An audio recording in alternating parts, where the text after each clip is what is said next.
Let me first start off by thanking Chris Tagg, who does a terrific job. Thank him for putting together this press conference, but more so, thank him for being a great ranker on the Ag Committee. As a former dairy farmer, Chris knows agriculture, and he knows the issues that are facing agriculture in New York, and he's always happy to raise those issues, and he's a true friend of a farmer. I also just want to thank Jeff Williams, my good friend from the Farm Bureau. We've worked together for a long time, haven't we, Jeff? So thanks for being here. And last but not least, I want to point out Brian Reeves, who is the president of the vegetable growers in New York. He's a great advocate for that, there he is, Brian, for the vegetable growers and for farmers. But I also consider him a friend, and he happens to be a constituent of mine. So Brian, thanks for joining us. As I said, I'm going to be brief. I'm going to take you back down memory lane.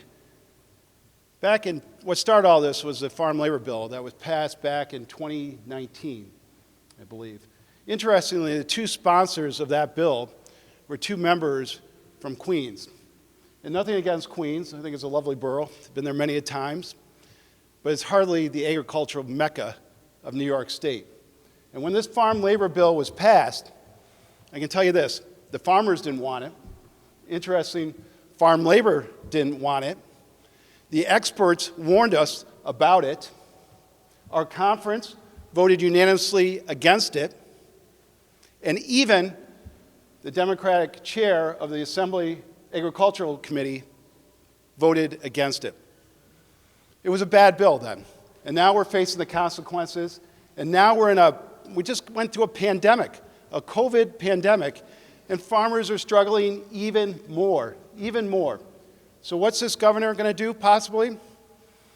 Instead of having the agriculture have the farmers back by a simple signature on a piece of paper, a twist of a pen, she's going to put New York agriculture at a competitive disadvantage to the rest of our country and our sister states right next door. It's unfortunate. It's unfortunate. I'm not saying that to be partisan. I'm not saying that to be political. I'm saying it because it's reality.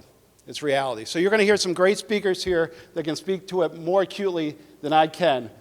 But I want the agriculture community to know someone in Albany is listening. They have the Republican conference and myself. We're listening to them, and we're going to continue to fight for them.